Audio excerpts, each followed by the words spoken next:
तो वो जय सनातन भी कर रहे थे। अरे भाई, अपराध करोगे तो जय सनातन थोड़ी बचाएगा। तुम किसी को बेइज्जत करोगे तो जय सनातन थोड़ी बचाएगा।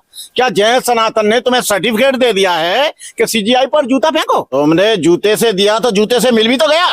तुम तो उन तक पहुंच भी नहीं पाए, लेकिन ये तो तुम्हारे ऊपर धड़ाधड़ हो गया। तुम्हारे विष्णु का हम अपमान नहीं करते, तुम्हारे देवी देवताओं का अपमान नहीं करते, तुम्हारे धर्म का अपमान नहीं करते। देखिए, कोई जान से नहीं मार रहा है, वो तुमको एक प्रसाद दिया गया है और वो भगवान ने कहा, वकीलों के भगवान ने कहा, जैसे तुम्हारे भगवान ने कहा, वो बीजेपी ने बनाया। बीजेपी आरएसएस का डर था, इसलिए, और कर भी क्या पाते, उन्होंने कहा माफ कर दिया।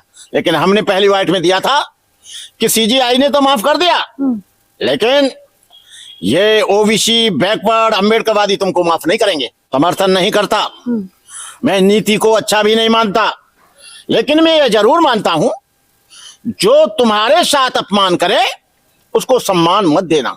नमस्कार दोस्तों, आप देख रहे हैं हिंद समाचार और मैं हूं आपके साथ ज्योति यादव।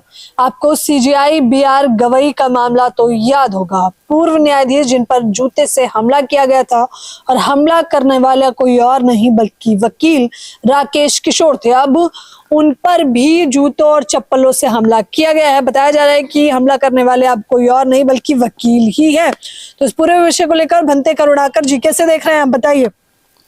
राकेश किशोर पर जूता चप्पल फेंके गए, वो बता रहे हैं। राकेश किशोर जी के साथ जो घटना हुई है वो थोड़ा हम नहीं कह सकते, लेकिन हम ये जरूर कह सकते हैं, बुद्ध ने कहा है कि जो जैसा बोएगा वैसा काटेगा। जो उन्होंने सुप्रीम कोर्ट में जो बीज बोया था, उस वृक्ष पर अब फल आने लगे हैं और उस फल का स्वाद उन्हें कैसा लगा है हम नहीं जानते। ये जितने भी मनुवादी लोग हैं या ब्राह्मणवादी लोग हैं, वो तार्केट करके ये कहना चाहते हैं कि हम तुम्हारे सीजीआई पर जूता फेंक सकते हैं, तुम तो कुछ नहीं हो। लेकिन वो इस बात को भूल जाते हैं कि ओबीसी और बैकवर्ड इतना जागृत हो गया है, वो तुम्हारे जूते का जवाब जूते से देगा, लाठी का जवाब लाठी से देगा, गोली का जवाब गोली से देगा, बोली का जवाब बोली से देगा। तुम कहते थे मैंने कुछ नहीं किया, भगवान का आदेश हुआ। इन लोगों ने भी कुछ नहीं किया। इन लोगों को भी जगन्नाथपुरी से सपना आया कि राकेश किशोर जी आ गए, उनकी थोड़ा खातिर कर दो। तो वो जय सनातन भी कर रहे थे। अरे भाई, अपराध करोगे तो जय सनातन थोड़ी बचाएगा। तुम किसी को बेइज्जत करोगे तो जय सनातन थोड़ी बचाएगा। क्या जय सनातन ने तुम्हें सर्टिफिकेट दे दिया है कि सीजीआई पर जूता फेंको? क्या जय सनातन ने तुमको आदेश दे दिया है कि बैकवर्ड यादव लोगों को, कथावाचकों के सर मुड़ाओ? क्या तुमको सनातन ने आर्डर दे दिया है कि बहन बेटियों के साथ बलात्कार करो? क्या जय सनातन ने तुमको ये आदेश दे दिया है कि बैकवर्ड कुर्मी और यादवों को और पटेलों को तुम लोग पेशाब पिलाओ? अब उनको भी भगवान ने आदेश दे दिया है, जैसा ये करें वैसा तुम करो। तुमको तुम्हारे भगवान ने आदेश दिया और ओबीसी को और बैकवर्ड और शेड्यूल कास्ट के भगवान ने उनको आदेश किया। यहां लड़ाई की क्या बात है? लेकिन अगर वो अम्बेडकरवादी लोग थे तो हमला नहीं करते, संविधान के हिसाब से लड़ाई लड़ते, हाथापाई करने की जरूरत क्यों पड़ी? संविधान में ये नहीं है। संविधान कहता है self defence is necessary for life, self protection is more important. हमारे पास भी 3 लाइसेंस है, लेकिन वो किसी को मारने के लिए नहीं, आत्मरक्षा के लिए करते हैं। और डॉक्टर अंबेडकर ने भी कहा था कि self respect is more important than meat again our struggle for self respect. आत्मसम्मान खोकर कोई भी आदमी दुनिया में बड़ा नहीं हो सकता। अपनी बेइज्जती कराकर किसी भी आदमी का विकास नहीं हो सकता। अपने आत्मसम्मान को खोकर किसी भी आदमी का कल्याण नहीं हो सकता।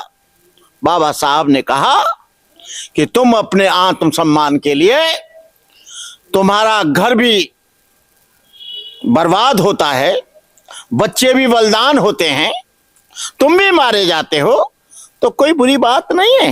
लेकिन राकेश किशोर कह रहे हैं मुझे तो स्वप्न आया था और मुझे आदेश दिया गया था, उसका मैंने पालन किया। ओ, उनको भी स्वप्न आया था। इधर इन 150-200 वकीलों को भी स्वप्न आया कि राकेश किशोर जी आ रहे हैं, और उनका जो उद्देश्य था, जो उन्होंने बीज बोया था, उनको भी उसका फल चखा दो, जिससे वो आनंदित हो जाएं, प्रसन्न हो जाएं। और ये अभी यही नहीं है, जो ग्वालियर में एक वकील साहब हैं, उनको भी, उनके लिए भी सपना पूरे देश के लोगों को, बैकवर्ड को, शेड्यूल कास्ट को, आदिवासियों को, इस देश के बहुजन समाज के लोगों को सपना आ रहा है कि उनकी भी खातिरदारी अच्छी तरह से कर दी जाए। वकील अनिल मिश्रा की बात कर रहे हैं आप? वो कोई भी मिश्रा हो, कोई भी व्यक्ति हो, कोई भी ठाकुर हो, कोई भी व्यक्ति हो, इससे कोई मतलब नहीं होता है। उन्होंने चैलेंज किया है, हिम्मत तो आओ, उन्होंने पहले भी कहा था। ओ, हिम्मत कर रहे, शैडो एक बार हटा दो, लोग आ जाएंगे। और गीदड़ भभकी से अंबेडकर वादियों को, बहुजन समाज के लोगों को, ओबीसी को डराने की कोशिश मत करो। ये ओबीसी आपको चाट जाएगा। और जो मंदिर बनाए हैं, उन मंदिरों में तुम ओबीसी का आदमी कथा करता है तो उनके बाल काटते हो, पेशाब छिड़कते हो, माफी मंगवाते हो। अब सारे मंदिर जो ओबीसी के लोगों ने और शेड्यूल कास्ट के लोगों ने जो बनाए हैं, अब उनमें पूजा पाठ करेंगे ये ओबीसी के लोग। ओबीसी मंदिर बनाता है, ओबीसी दान देता है, ओबीसी आलू देता है, गाजर देता है, मंदिर के लिए तेल और घी देता है। ओबीसी से बड़ा धार्मिक कोई भी नहीं है। ये वो लोग हैं जिन्होंने बिना करे धरे भगवान के नाम पर हजारों सालों से अपना पेट भरा। जो दान देता है उसके बच्चे पढ़ते हैं गांव के मदरसा में, गांव के सरकारी स्कूल में, इनके बच्चे लंदन और फ्रांस में पढ़ रहे हैं। राकेश किशोर कह रहे हैं बहुत हो गया सनातन का अपमान, अब बर्दाश्त नहीं करने वाले हैं। जो कुछ भी सीजीआई ने किया था हमारे भगवान विष्णु के लिए, उसका जवाब मैंने जूते से दिया। तुमने जूते से दिया तो जूते से मिल भी तो गया, तुम तो उन तक पहुंच भी नहीं पाए। लेकिन ये तो तुम्हारे ऊपर धड़ाधड़ हो गया। तुम्हारे विष्णु का हम अपमान नहीं करते, तुम्हारे देवी देवताओं का अपमान नहीं करते, तुम्हारे धर्म का अपमान नहीं करते, लेकिन तुम ऐसा कैसे कर सकते हो कि तुम जूता मारो? उसके लिए तुमको केस करना चाहिए था, उसके लिए तुम्हें एफआईआर करनी चाहिए थी, उसके लिए कुछ और करना चाहिए था। क्या एक ब्राह्मण को ये शोभा देता है जो अपने आप को विद्वान बताता है? और ब्राह्मण की परिभाषा में ये नहीं आता कि तुम किसी को जूता मारो, किसी की बेइज्जती करो, किसी का अपमान करो, किसी को अपने से नीचा समझो, किसी का जो है तुम अपमान करो। कह रहे जान से मार देना। राकेश किशोर, हालांकि दूसरे पक्ष का वीडियो नहीं आया है, लेकिन राकेश किशोर कह रहे हैं जो वो लोग वकील आए हुए थे वो 1-2 नहीं बल्कि 100-150 थे, मुझे जान से मारने के लिए आए हुए थे।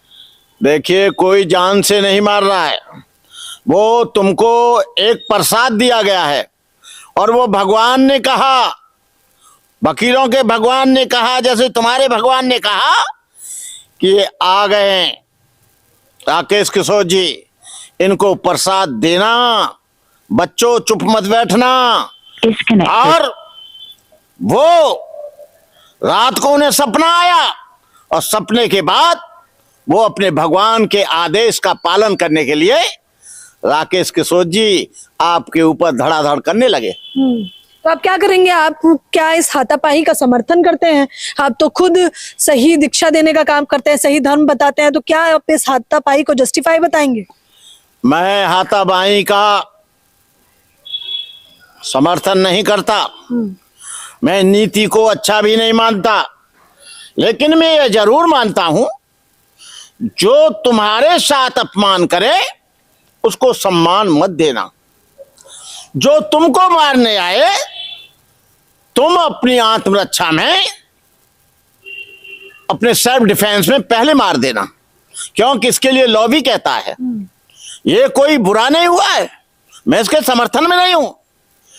एक ब्राह्मण यदि जूता मारने के समर्थन में हो सकता है तो एक ओबीसी और शेड्यूल कास्ट भी इसके समर्थन में हो सकता है। लेकिन सीजीआई बीआर गवई ने तो माफ कर दिया था, तो उन्होंने माफ कर दिया तो आप लोग भी माफ करिए। देखो, सीजीआई तो ढेर सारा गड़बड़ उस पर बैठकर कर गया। सीजीआई अपने आप में कुछ भी नहीं थे, वो बीजेपी ने बनाया, बीजेपी आरएसएस का डर था इसलिए, और कर भी क्या पाते, उन्होंने कहा माफ कर दिया। लेकिन हमने पहली वाइट में दिया था कि सीजीआई ने तो माफ कर दिया, लेकिन ये ओबीसी बैकवर्ड अंबेडकरवादी तुमको माफ नहीं करेंगे, और उसका जो अभी प्रसाद मिला है उसका कारण है। आपको लगता है कि इस वारदात के बाद राकेश किशोर शांत बैठने वाले हैं? राकेश किशोर जी कभी शांत न बैठे, अनिल मिश्रा कभी शांत न बैठे। हम अपने आत्मसम्मान के लिए, ओबीसी के सम्मान के लिए, बैकवर्ड के सम्मान के लिए, शेड्यूल कास्ट के सम्मान के लिए, आदिवासियों के सम्मान के लिए हम तैयार हैं लड़ने और मरने के लिए। हम तैयार हैं लड़ने और मरने के लिए, हम तैयार हैं अपने समाज के लिए, हम तैयार हैं संविधान के लिए। बनते करुणाकर सीधे तौर पर बता रहे हैं कि राकेश किशोर ने जो किया था उसका जवाब बहुजन समाज के लोगों ने ईंट का जवाब पत्थर से दिया। फिलहाल इस खबर के बारे में आप लोग भी मुझे अपनी राय जरूर दें। कैमरामैन नावेद के साथ ज्योति यादव, आप कुछ कहना चाहते हैं? मैं ये कहना चाहूंगा, जैसा जिसका व्यवहार हो उसको ब्याज लगाकर उसे वापस कर देना चाहिए, उसको रखना नहीं चाहिए। अब वक्त आ गया है, कोई हिंदू राष्ट्र बना रहा है, कोई ओबीसी को कथा नहीं करने दे रहा है, कोई ओबीसी को पुजारी नहीं बनने दे रहा है। तो वो जमाना गुजर गया जो 5000 वर्ष का था। अब ओबीसी अपना मंदिर बनाएगा, ओबीसी अपनी शादी अपने आप पढ़ेगा, ओबीसी सारे कार्यक्रम धार्मिक अनुष्ठान अपने आप करेगा। हमको इनकी जरूरत नहीं है, ये अपने बैठे और अपने घर रहें। फिलहाल इस खबर के बारे में आप लोग भी मुझे अपनी प्रतिक्रिया जरूर दें। वकील राकेश किशोर पर हमले के बाद आपकी क्या कुछ प्रतिक्रिया है? कैमरामैन नावेद के साथ ज्योति यादव, हिंद समाचार।